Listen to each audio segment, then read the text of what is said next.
Halo Sobat Semanggi, kembali lagi bersama saya dan Mama dari MKU Jakarta. Kali ini saya ditemani oleh rekan saya Mbak Jihan dari admin MKU Jakarta, kemudian Mas Reza dari Logistik MKU Jakarta.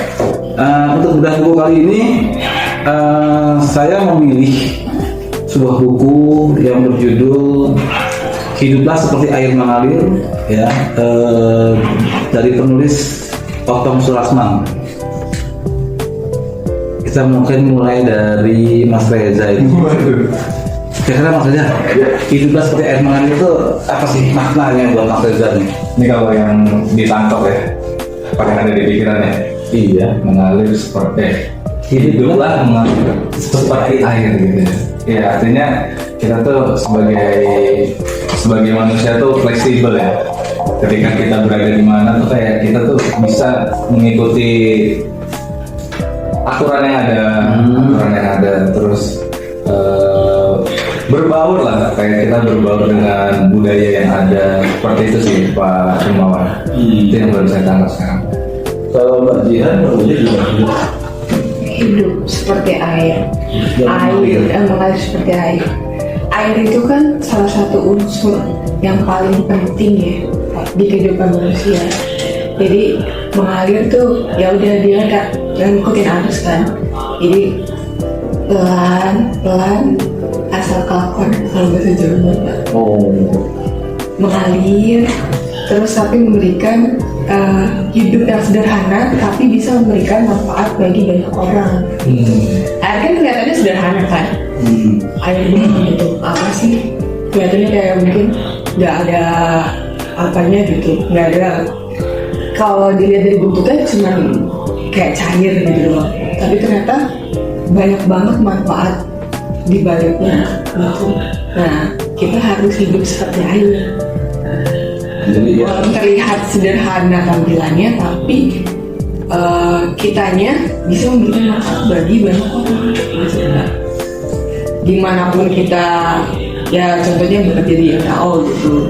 Walaupun bapak saya sebagai admin, mungkin terlihatnya admin kerjanya gitu-gitu aja, tapi ya bisa membantu banyak divisi lain kayak sales, logistik gitu. Kalau menurut saya ya, hidup seperti air itu, mengalir seperti air. jadi bisa dibilang itu hidup sederhana, nggak neko-neko gitu ya. Benar. Karena kan ngikutin arus saja kan. Kalau saya mungkin kayak gitu juga sama atau gimana? Ya mungkin sependapat juga dengan apa yang disampaikan Mbak Jihan ya. Tapi ya tetap ya seperti yang bilang tadi, kalau kita melihat air itu kan pada dasarnya mengalir ya, berarti dari atas ke bawah gitu, dan dia tetap apa ya, mengikuti arahan yang paling dia terjal ya, yang buat dia turun gitu. Itu tadi yang seperti saya bilang ya, kita tuh jadinya harus fleksibel dimanapun, terutama di perusahaan. Seperti itu sih saya menafsirkan dari air yang mengalir itu untuk kehidupan. Nggak laku ya. Iya benar. Saya tertarik tadi ya pendapat Mbak Jihan sama Mas Reza nih. Cuman kalau dalam benak saya nih, analogi air itu banyak ya. Air itu banyak jenisnya nih. Iya benar. Air mengalir berarti air yang mengalir, yang berpindah ya, bergerak gitu ya. Iya benar. Air sungai mengalir Iya, ya. dinamis gitu. Saluran air rumah saya tuh yang kotor itu juga mengalir ya. Lautan tuh mengalir sebenarnya. Iya, Pertanyaan saya saluran air yang mana ya dimaksud ini? Karena gini, ini kalau menurut saya ya, mengalir seperti air. Saya mungkin bukannya menolak atau anti teori ya dengan pendapat saya. Mungkin saya hanya mencoba meluruskan ya, atau melengkapi. Karena begini, kalau menurut pendapat saya pribadi sih, air mengalir tuh. Pertanyaan air seperti apa ya? Kalau misalkan air mengalir, contohnya saluran air sungai, ya. Saya melihatnya seperti orang yang sering pasrah gitu, ya kan? Air mengalir, mungkin jalannya juga statis ya, begitu aja. Kira-kira apa sih yang bisa kita lihat dari sebuah aliran sungai? Mungkin cuma kecoa, Iya. tikus, itu lah ya, serangga. Tapi itu faktor eksternal Pak. Iya, itu faktor eksternal memang. Makanya katanya kalau kita memilih ya, hidup seperti air itu, air yang mengalir ini adalah sebuah saluran sungai, ya, saluran air lah ya, saluran. Jadi mana biasanya kehidupan yang kita lihat itu di sana tuh mungkin tikus, kecoa, ya. Beda kalau saya bilang saluran air itu adalah semacam seperti lautan samudra, ya.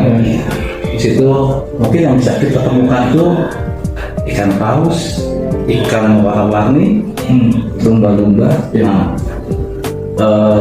Gurita, ya. Berbagai jenis mungkin makhluk dalam laut yang mungkin belum pernah kita lihat sebelumnya. Iya. Nah, kira-kira nih bagian sama Reza, kalau ada pilihan seperti itu, hiduplah seperti air yang mengalir. Pilih mana? Samudra kah? Atau seperti tadi? Oh, gitu. Adalah sungai yang mengalir ya. Iya. Pokoknya dalam rumah saya tuh ya. Kayak begitu. Nah, kamu rumah saja dulu deh. Sebenarnya kalau disuruh memilih ya, sebenarnya saya pribadi agak bingung nih. Memang dari benaknya bingung nih, kenapa harus memilih di antara kedua pilihan ini gitu? Karena sebenarnya air selokan sendiri pun kalau kita analogikan air di situ, itu sebenarnya kalau pikiran pertama kita mungkin jorok kali ya.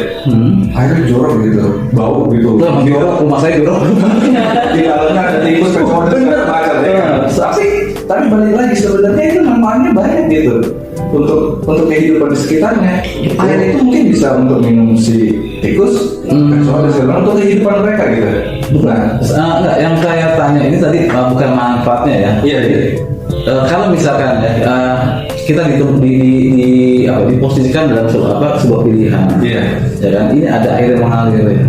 Air mengalir, oke lah. Hidup ini hanya analogi. Iya. Hidup bagaikan air yang mengalir. Iya. Yang saya tanya tadi, pilihannya mana nih? Air mengalir model seperti air samudra, Iya. atau aliran sungai seperti saya bilang ya. Parit lah istilahnya.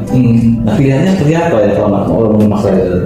Kita disuruh memilih, benar-benar memilih di antara dua. Ya kalau diposisikan seperti itu ya.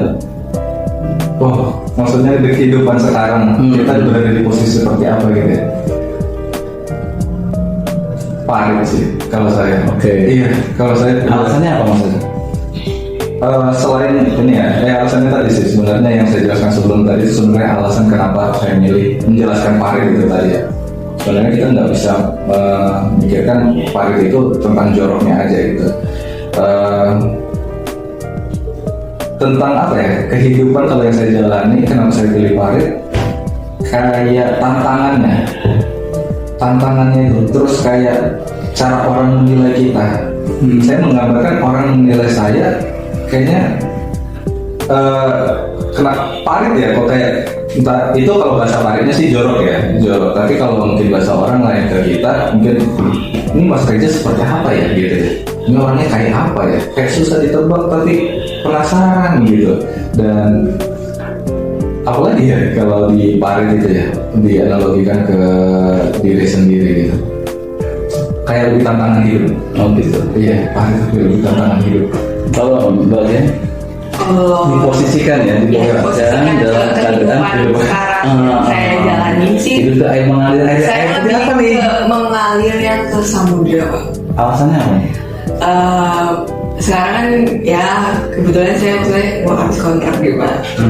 Nah di situ saya dihadapin, oke, misalkan bebas dari job desk yang saya tangani sekarang. Karena misalnya saya lepas, cuman kan samudra tuh luas kan Pak. Saya harus kemana lagi nih? Istilahnya itu, saya harus nyari kemana lagi? Oh iya. Ya kan, samudra ini kalau dia dari peta misalkan samudra Hindia, samudra Pasifika. Nah itu saya dihadapi sama pilihan lagi jatuhnya. Nanti ini saya mau kemana nih, dari sini mau kemana? Langkah apa lagi yang saya ambil? Pilihan mana lagi yang saya ambil? Nanti hasilnya bagaimana? Gitu. Itu menurut bagian. Iya. Sebab saya mau menyimpulkan, cuma saya dengan cerita bagian saya pengen nangis sih sebenarnya. Sedih saya makanya.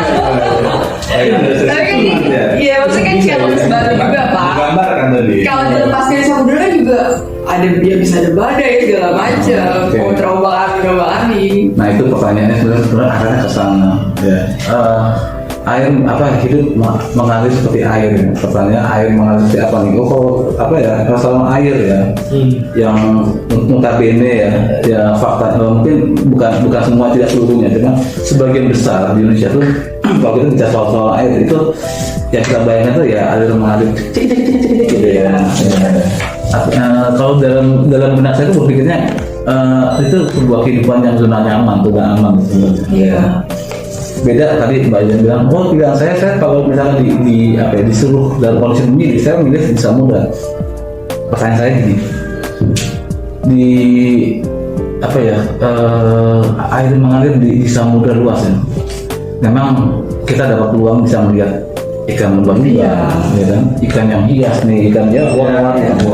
Cuman saya kira bagian tahu nggak harganya, konsekuensinya untuk melihat itu. Artinya secara pribadi kita harus siap dengan badai, dengan hantaman gelombang, ya. Terus belum ada pusaran airnya segala macam. Artinya kehidupan itu kalau menurut saya itu, kalau kita simpulkan ya, oke lah, hidup kalau kita seperti air yang mengalir. Mungkin saya hanya sempurnakan yang bukan berarti kita tuh pasrah. Iya benar. Ya saya hanya menyempurnakan aja. Saya tidak anti teori dengan apa itu ya. Perlu saya tambahkan ya. Perlu ada ikhtiar, perlu ada perjuangannya juga. Dan yang pasti itu saya bilang, dia nggak pernah tahu. Begitu kalau belum nyebut ke samudra itu nggak pernah tahu apakah bisa melihat lumba-lumba. Iya. Ya, apa hanya melihat keong gitu ya. Istilahnya juga kita nggak tahu dalamnya samudra itu kan Pak. Betul. Di dalamnya ada hewan-hewan yang baik, ada hewan-hewan yang jahat yang menyakiti kita. Ya, hewan yang baik, hewan yang jahat. Yang banyak belum ada yang tahu banget itu ya. Saya sudah terbiasa dengan baiknya. Saya nggak komen pokoknya. Ya, mungkin gitu kalau menurut saya pribadi Marisa, yang hikmah seperti air yang mengalir, oke, seperti air mengalir. Cuman itu sebenarnya 70% tubuh manusia itu kan mengandung unsur air ya. Kemudian juga sifat dasar air itu yang memenuhi bidang yang kosong, sama seperti manusia juga. Manusia kalau sudah mendapat sebuah tekanan, mendapat sebuah masalah, dia tidak akan berhenti berpikir untuk mencari solusinya. Itu bukti 70% kandungan tubuh manusia itu adalah mengandung unsur air. Sama seperti hibah, seperti air yang mengalir. Ya, itu filosofi.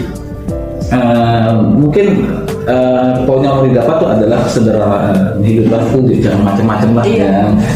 Nah, cuma itu saya jelas lagi ya. Tanpa ambisi, tanpa harapan, itu juga hidup itu seperti seperti mungkin bagaikan layang-layang putus ya. Kita jelas arahnya sama macam, atau bisa dibilang bagaikan sebuah jasad apa tuh? Iya, kayak zombie lah Pak. Seperti zombie ya, kita jalanin aja. Nggak tahu seperti apa. Kita ada nggak sih kita keinginan membahagiakan orang tua kita ya, untuk membahagiakan misalkan yang belum punya pasangan ya. Beda nanti dengan saudara saya, ada harapan kita ingin membahagiakan keluarga saya, membahagiakan anak istri saya. Lu maksudnya ya kan? Pasti mungkin nggak ada ambisi. Iya. Nggak ada goals yang. Ada harapan yang mau dicapai. Sama seperti Mbak Jihan ya.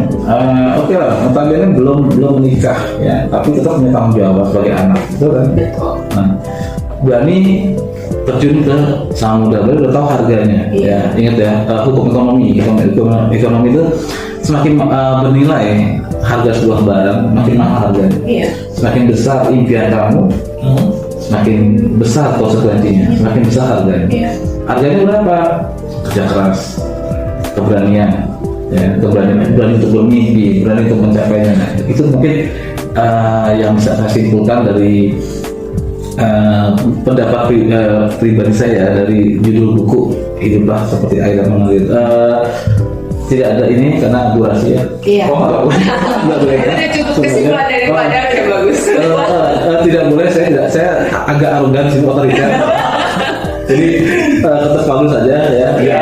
Ya, Sobat Semanggi ya, dan buku kali ini kita mengkaji tentang buku yang berjudul Hiduplah Mengalir, Hiduplah Seperti Air yang Yang Mengalir. mengalir. Ya. Saya Darmawan. Saya Jihad. Saya Reza. Ya, semangat pagi dan sukses selalu ya. Ya, sampai